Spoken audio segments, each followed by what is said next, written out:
S'ouvre à Bruxelles, il est urgent d'agir, a martelé aujourd'hui encore Nicolas Sarkozy.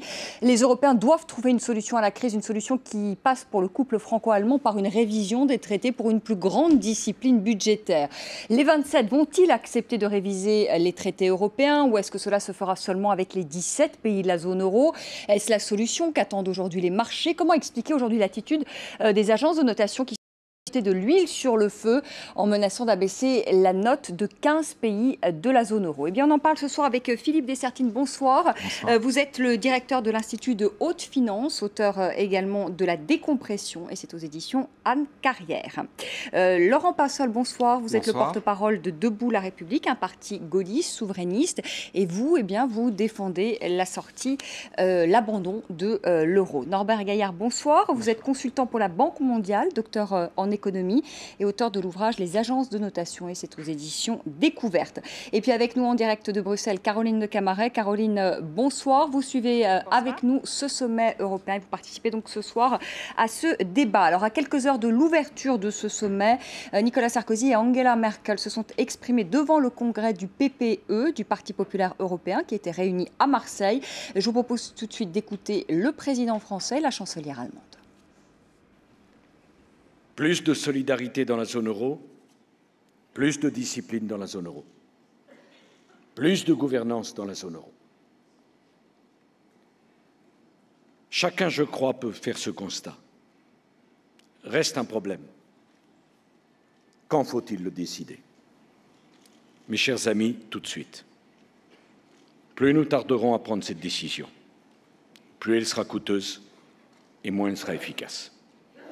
Chacun peut comprendre que si vendredi nous n'avons pas un accord, il n'y aura pas de seconde chance. J'appelle donc à l'esprit de compromis et à la rapidité dans les décisions. Pour vaincre la crise actuelle, nous devons examiner ses origines. La première, les degrés d'endettement différents entre les États membres. La seconde, les différences de compétitivité. Et la troisième est qu'il nous faut parfois trop de temps pour prendre nos décisions et qu'il n'y a pas suffisamment de coordination entre nous.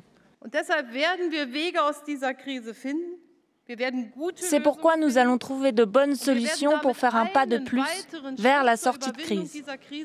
Cela ne se fera pas d'un coup de baguette magique, mais cela suppose un travail acharné pendant des années. On retrouve tout de suite Caroline de Camaret, qui est notre envoyée spéciale à Bruxelles. Caroline, vous suivez donc ce sommet européen pour nous, un sommet qui s'annonce houleux. Il y a peu de chances, il faut bien le dire, Caroline, de trouver un accord. Alors la question, c'est de trouver un accord à combien déjà?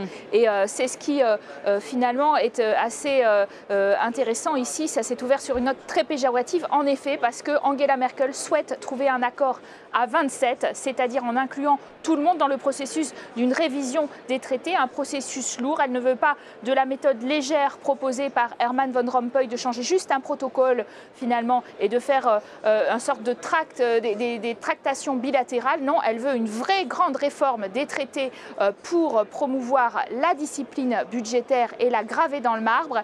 Et elle voudrait le faire à 27. Simplement, il y a plusieurs opposants à son projet, notamment David Cameron, le Britannique, qui lui ne veut pas entendre parler de soumettre à son Parlement une révision des traités, à moins d'avoir obtenu en compensation des choses qui sont jugées intolérables par d'autres, c'est-à-dire une sorte de dérogation pour tout ce qui concerne la City, les services financiers. Il ne devrait plus respecter les règles européennes ou les directives que juste à présent il respecte, et ça c'est totalement intolérable pour les autres.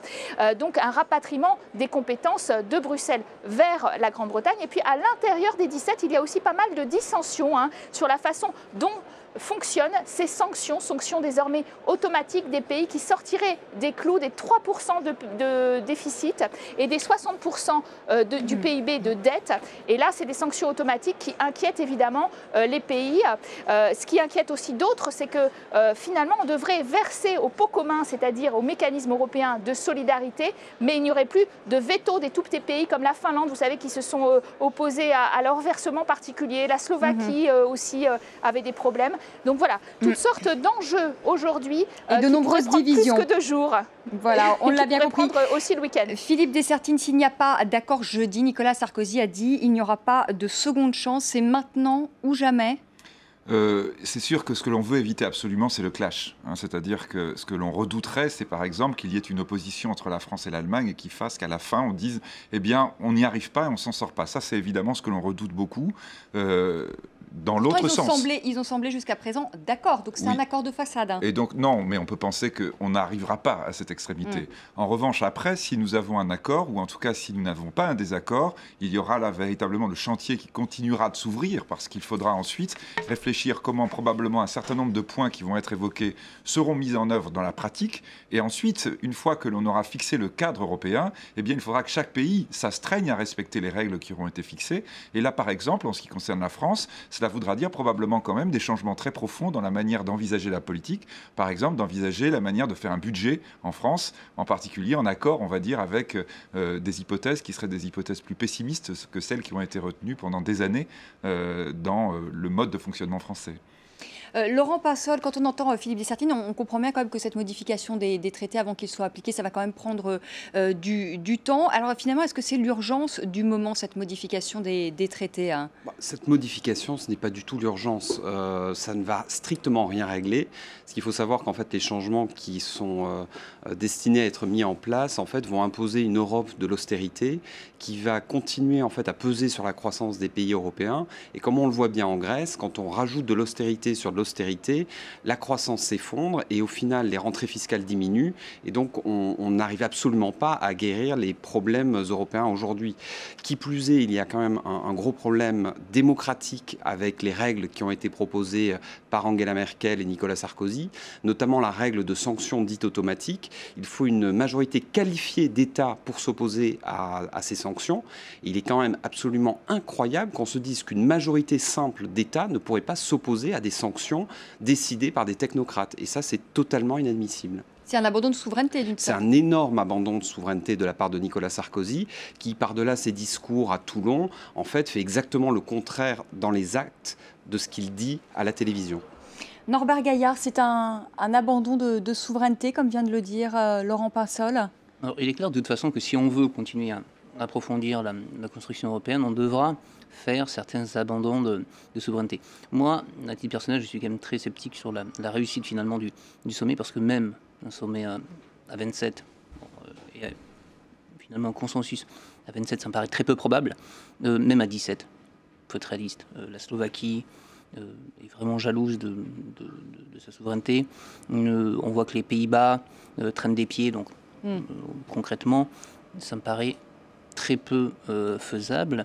Je crois qu'on a aujourd'hui finalement une grande question qui se pose à tous les peuples européens, qui est de savoir si vraiment on va vers une Europe fédérale ou vers une Europe plus confédérale. Dans ce cas-là, ça voudrait dire que la Commission européenne n'aurait quasiment plus aucun rôle. Donc voilà, c'est plusieurs projets qui s'affrontent, deux grands projets, deux visions de l'Europe. Le problème, c'est que ça se fait dans une situation de stress économique. C'est qu'aujourd'hui, on discute de la vision de l'Europe, donc c'est quand même sur du long terme, alors qu'il y a quand même une urgence aujourd'hui, Philippe Dessertine, qui est toute simple, c'est qu'il faut quand même trouver de l'argent pour renflouer ces pays. Alors pourquoi on ne se pose pas d'abord la question de répondre d'abord à ces solutions qui... voilà. Et ensuite de penser peut-être à plus long terme voilà, la manière dont on va gouverner l'Europe. C'est-à-dire, je crois qu'on peut vraiment discuter très longuement, on peut effectivement regarder si c'est pas bien ou bien de faire de la rigueur, si c'est bien ou pas bien de faire des traités. Le problème actuellement, c'est que vous avez des pays qui sont des pays majeurs, comme l'Italie, qui, s'ils se financent directement sur les marchés, ne peuvent plus gérer leurs dettes. C'est-à-dire que les taux d'intérêt qu'ils vont avoir à payer sont tellement élevés que leur dette devient incontrôlable. Comment ces pays aujourd'hui européens arrivent simplement à survivre du point de vue de leurs finances publiques? Eh bien, grâce au dispositif européen dans lequel nous avons une garantie qui est fondamentale, qui est celle de l'Allemagne. L'Allemagne permet... Ce dispositif européen dont vous parlez, c'est ce FESF. Oui, voire même non, en ce moment simplement la solidarité qui a été mise en place par les Européens depuis, on va dire, l'ensemble des sommets que nous avons connus, en particulier celui d'octobre et celui de juillet, a signifié que la pression sur ces pays, qui était une pression, répétons-le, insupportable, a pu être atténuée par le fait que l'Allemagne disait « je suis solidaire », en partie la France, mais surtout l'Allemagne, en disant « je suis solidaire de la dette européenne », et donc par conséquent, par ce biais-là, je permets à ces pays d'avoir un financement qui est un financement supportable. La Grèce ne pourrait pas se financer par elle-même. Elle doit passer par la garantie européenne. Mais aujourd'hui, on a l'Italie quand même. Si demain l'Italie plonge, où est-ce qu'on va trouver l'argent pour renflouer l'Italie? La seule solution, c'est qu'on le trouve ensemble. Et c'est bien tout le problème. Et c'est la raison, évidemment, pour laquelle l'Allemagne a tant de poids dans les discussions.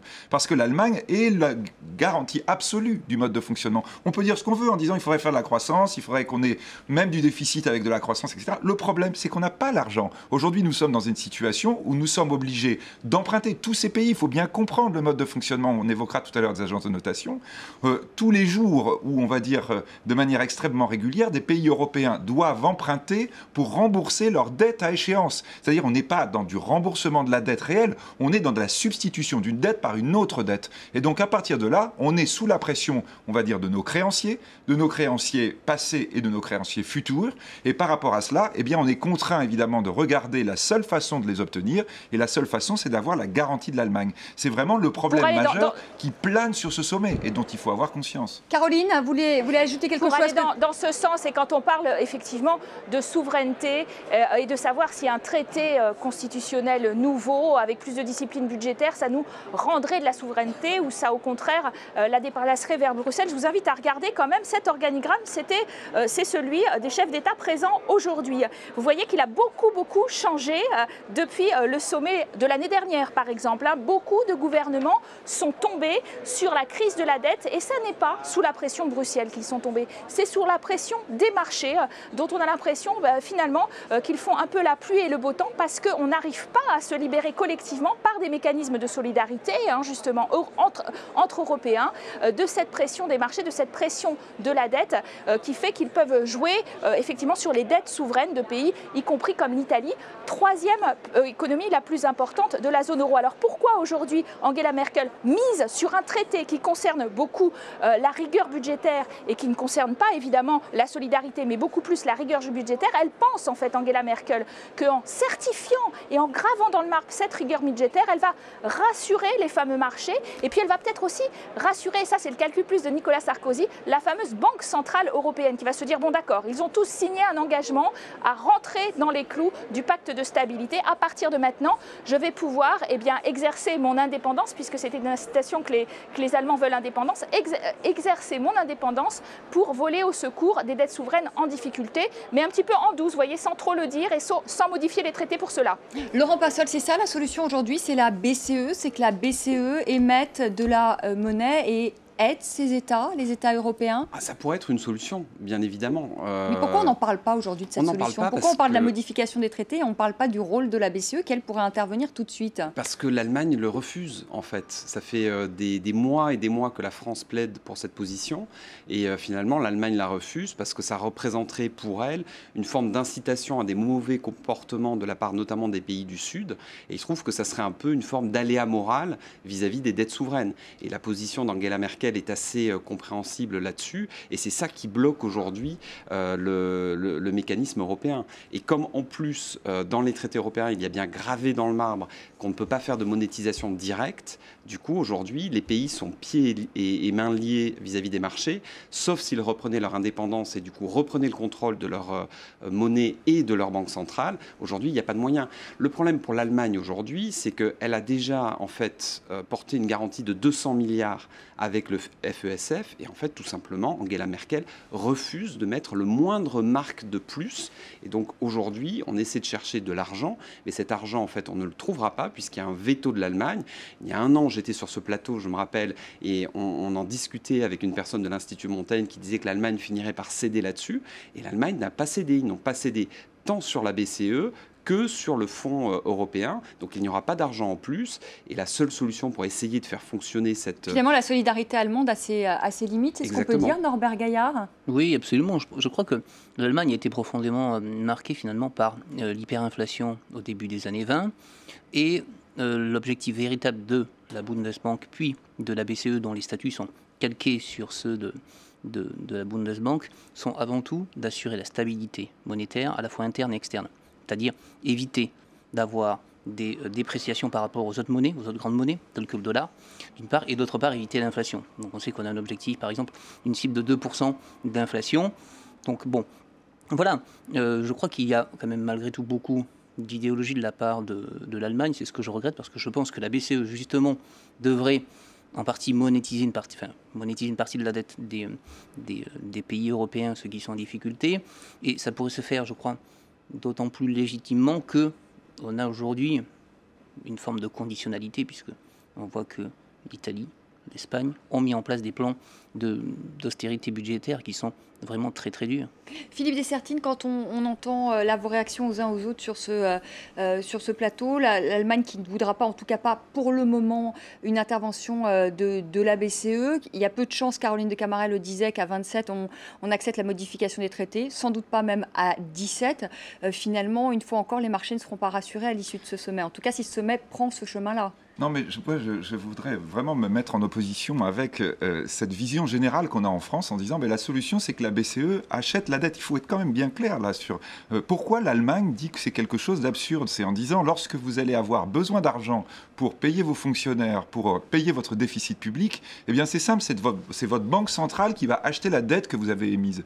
Quand vous exprimez cette solution, vous comprenez bien que c'est une façon de tourner en rond. La seule solution, effectivement, pour que ça marche, c'est qu'il y ait quelqu'un qui mette vraiment de la valeur. Ce qui se passe aux États-Unis, on prend toujours le cas. Parce que la Réserve fédérale américaine, elle émet de la monnaie. Eh bien oui, mais pourquoi elle peut le faire? Parce qu'évidemment, il y a des gens qui vont prendre cette dette et qui créent de la richesse et qui acceptent de ne pas avoir de contrepartie contre la dette en question. C'est-à-dire, en particulier, ce sont les Chinois. Les Chinois achètent massivement la dette américaine et effectivement convertissent une partie de la richesse qu'ils créent dans cette dette américaine. C'est bien joli, mais d'abord, ça veut dire vous mettez une pression sur les pays émergents, c'est-à-dire vous mettez une pression en tant que pays occidental sur le reste du monde. On l'a très bien entendu pendant le G20.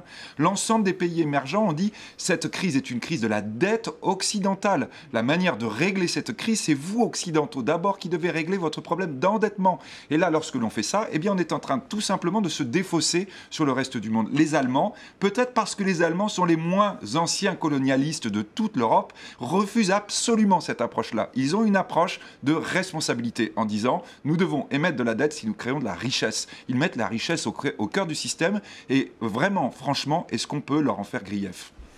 Alors, on va marquer une toute petite pause et puis on va poursuivre donc notre débat qui est consacré donc ce soir à ce sommet européen à Bruxelles qui va s'ouvrir. Et on va parler des agences de notation parce qu'on se pose quand même une question ce soir. Ces agences de notation ont mis sous surveillance les notes des pays européens et ce à quelques jours donc de ce sommet européen. Alors, est-ce qu'elles ont jeté volontairement de l'huile sur le feu ? Eh bien, c'est la question que nous poserons à nos invités. À tout de suite.